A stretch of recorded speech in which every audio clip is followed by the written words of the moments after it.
Hey, Shalom, Yasharala. Peace, Israel. I'd like to start off by giving our praises, our honor, and our glory unto Yahweh, Bahashem, Yahweh Shai, Bahashem, Makakwadash, Yahweh. That's the true and powerful mighty name of who the word ignorantly calls God, Jehovah, Yahweh, or Ahia. Bahashem means in the name, Yahweh Shai. That's the true and powerful mighty name of who the word ignorantly calls Jesus Christ, Yeshua, or Yeshaya. And the Rahakwadash is the Holy Spirit, according to the ancient Paleo-Hebrew tongue. I would like to give double honors to the apostles and elders, a great millstone, who have learned the truth of the Bible from. Peace, blessing, safety, and salutation unto the hopeful elect, and to you believers and listeners out there that came back into the faith and obedience of Yahweh Bahashim Yahweh Shai. Much love and respect unto you brothers pushing this gospel in sincerity and truth, risking your lives and freedom now more so than ever. May Yahweh Bahashim Yahweh Shai continue to bless you and your households. I'm the brother Yawam, coming back at you with another lesson, Lord, when is edifying to the Lord's elect. And just was messing around on ChatGPT earlier, and I decided to ask it, who are the biblical Edomites today? Okay, and this is the response that it has given me. So it says, according to the Bible, Edomites are the descendants of Esau, the twin brother of Jacob, whose name was changed to Israel. You can read about their origin in Genesis 25, verses 21 through 34, and Genesis 36. Okay, we should be familiar with their story. Esau was the firstborn, but he sold the birthright to Jacob. And later, Jacob received the blessing meant for Esau. This created a long-standing enmity between the two nations that descended from them, Israel and Edom. Okay, what does the Bible say about the Edomites? Genesis 36 and 1.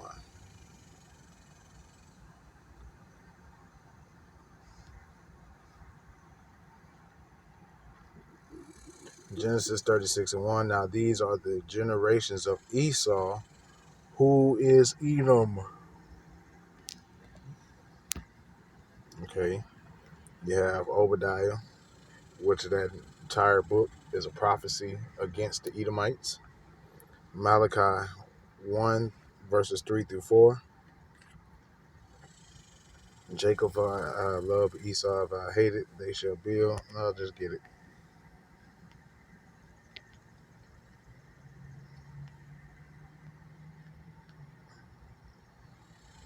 And I hated Esau. I'm going to start at the top. Malachi 1 and 1. The burden of the word of Yahweh to Israel by Malachi. I have loved you, said Yahweh. Yet ye say, wherein hast thou loved us? Was not Esau Jacob's brother? Said Yahweh, yet I loved Jacob and hated Esau, and laid his mountains and his heritage waste for the dragons of the wilderness. Whereas Edom said, we are impoverished, but we will return and build the desolate places.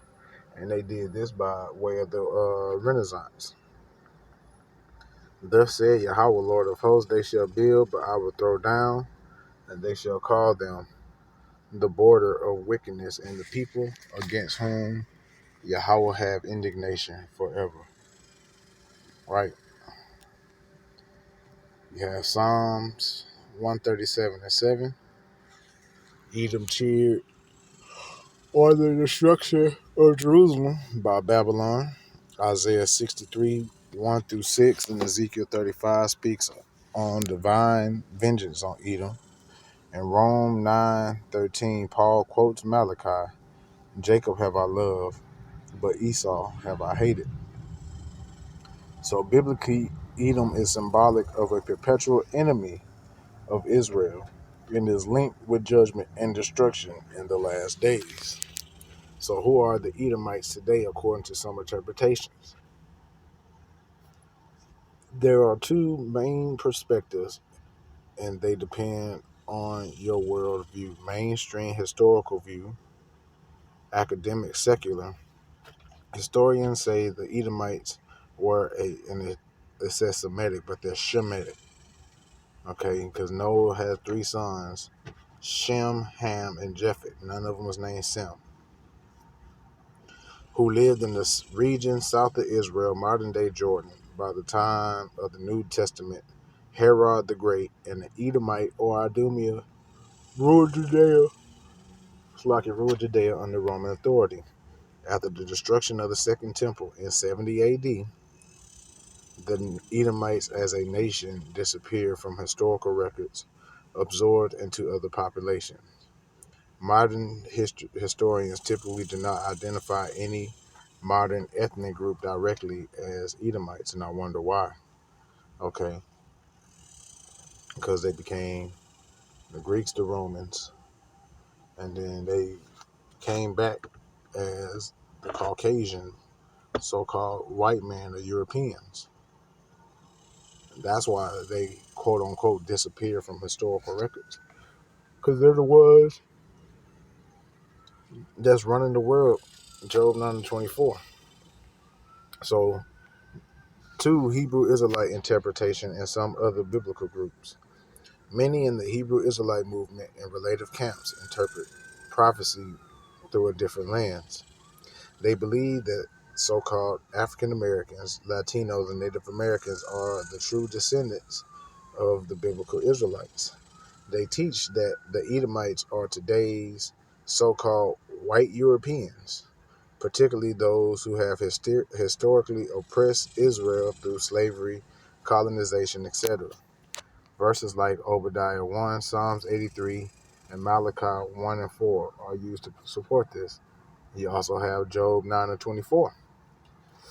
Herod the Great, an Edomite ruling over Israel under Rome, is often seen as a symbol of the Edomites' role in usurping authority over Israel, and that's true.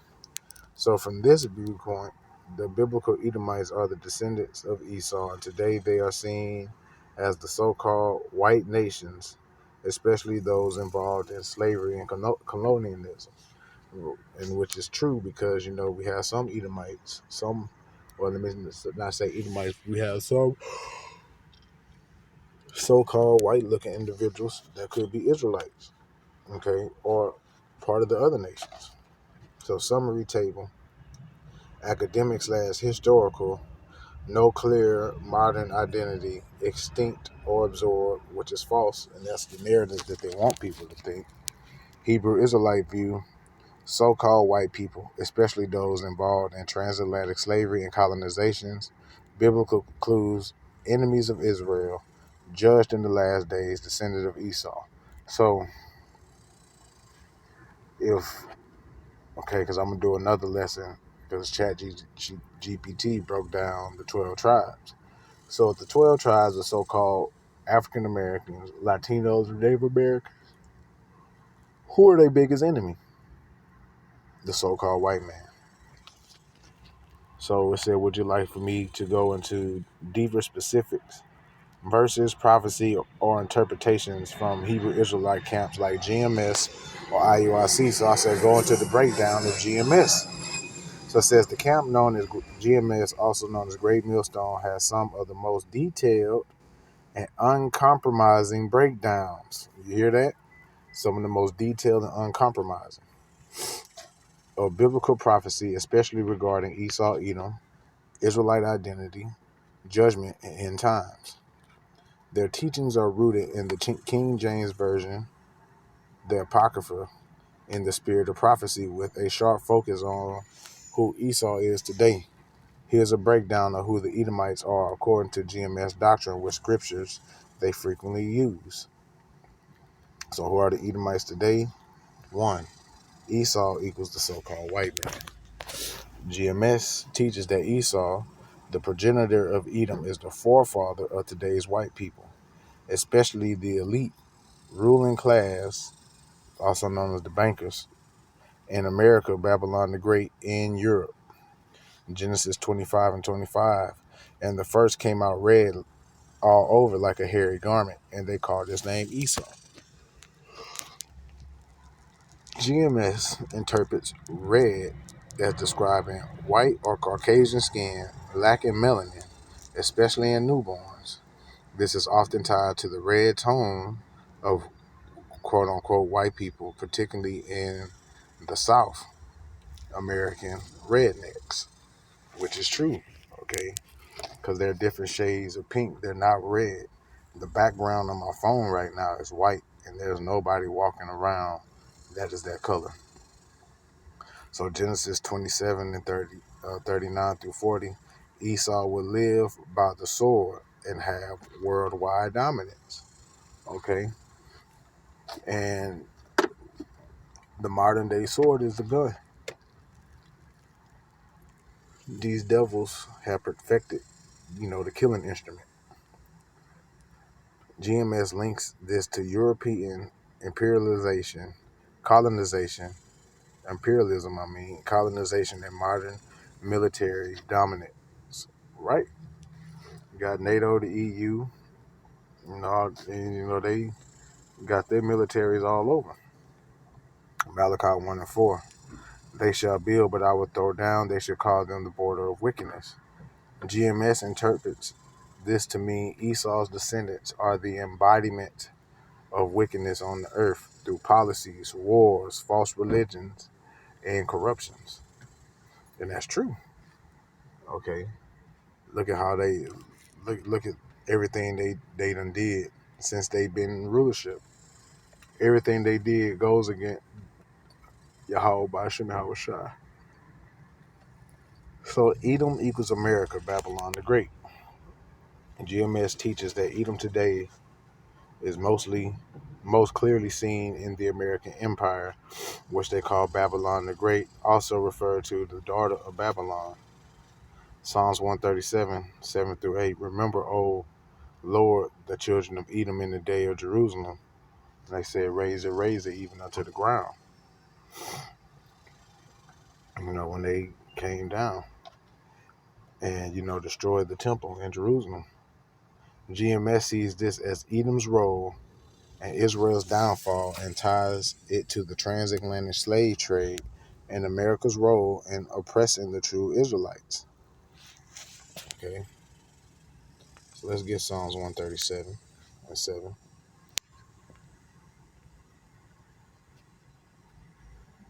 Remember, O Yahweh, the children of Edom in the day of Jerusalem, who said, raise it, even to the foundation. Yeah, when they, destroyed the temple. O daughter of Babylon, talking about America, who are to be destroyed, happy shall he be that rewarded thee as thou hast served us. Right. They're gonna reap what they sow. What they did unto us is gonna happen unto them. Obadiah, the whole chapter is a prophecy against Edom. It says, though thou exalt thyself as the eagle, and though thou set thy nest among the stars. GMS ties this to the U.S. space program and the national symbol of the eagle, also used by Rome, because they were the Edomites as well. Edom's role in slavery and oppression. GMS heavily emphasizes Deuteronomy 28 and links the transatlantic slave trade to biblical prophecy. They believe Edom orchestrated the enslavement of the Israelites, along with the Hamites and the Arabians, the Ishmaelites and the Elamites. Deuteronomy 28 and 68, and Yahweh shall bring thee into Egypt again with ships. GMS applies this to black people being brought to America on slave ships. You also had so-called Latino and Native Americans on slave ships as well. Okay, sending them out to Spain and Portugal. Okay, let's not forget about that. Joel 3, 3 through 6. They have cast lots for my people. They sold a girl. Let's just get that. Joel 3 and 3.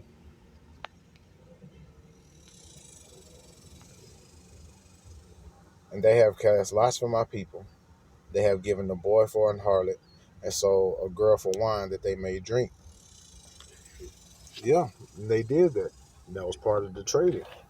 They, traded us for weapons, resources, crops, gold and silver.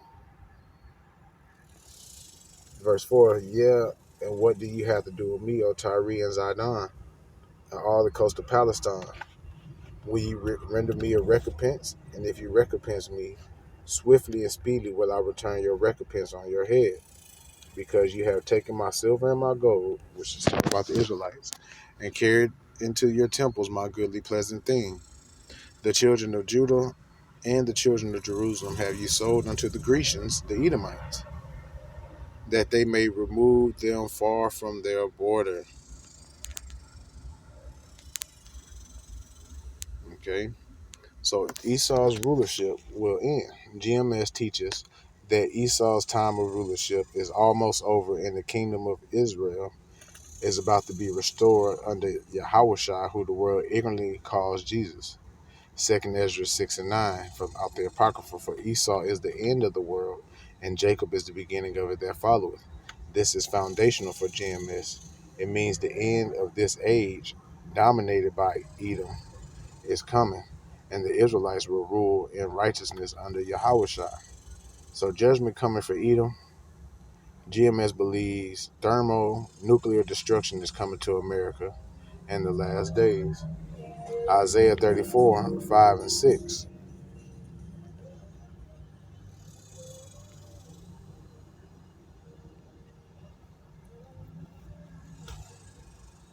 For my sword shall be bathed in heaven. It's talking about a missile. The sword goes into a killing instrument, and you're not just going to see no sword, no katana or claymore sword just flying through the heaven. Behold, it shall come down on Idumea, and Idumea is the Grecian way of saying Edom, and upon the people of my curse the judgment.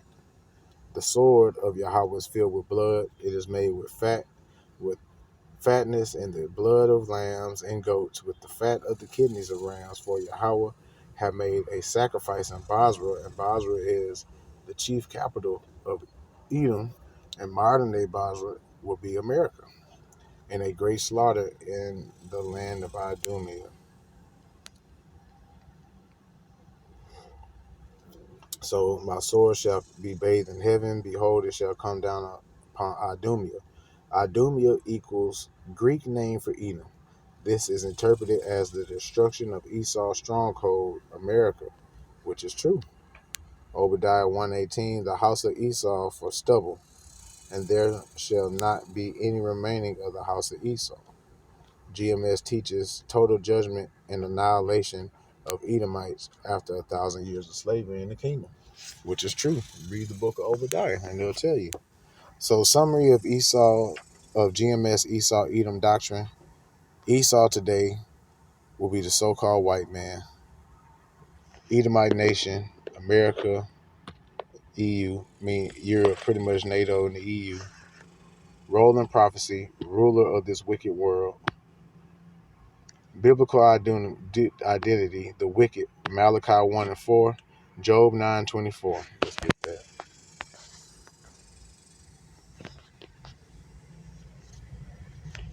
Job 9:24. The earth is given into the hand of the wicked. He covereth the faces of the judges. If not, where and who is he? And how do they cover the faces of the judges? By iconoclasm, by um, paint. In the Renaissance, they took the icons and whitewashed them, broken noses off statues. Okay, paint their likeness of us and their likeness, so they can deceive the world that they're the people. Judgment, nuclear destruction, Isaiah 34, slavery in the kingdom, then extinction. Hope for Esau, no salvation for Edomites. Hebrews 12:16. Lest there be any fornicator or profane person as Esau, who for one morsel of meat sold his birthright. For you know how that afterward, when he would have received inherit the blessing, he was rejected. For he found no place of repentance, though he sought it carefully with tears. Okay, so yeah, there's no hope. There's no chance of this man repenting. This is how Yahweh Bashim Yahushua has it written, and that's how he wants it. So I pray and hope some edification came out of this, giving our praises, honor, and glory unto Yahweh Bahashim Yahushua Bahashim Makakwadash. Double honors to the apostles and elders, great millstone, peace, blessing, safety, and salutation to the hopeful elect, and ye believers and listeners out there. Shalom.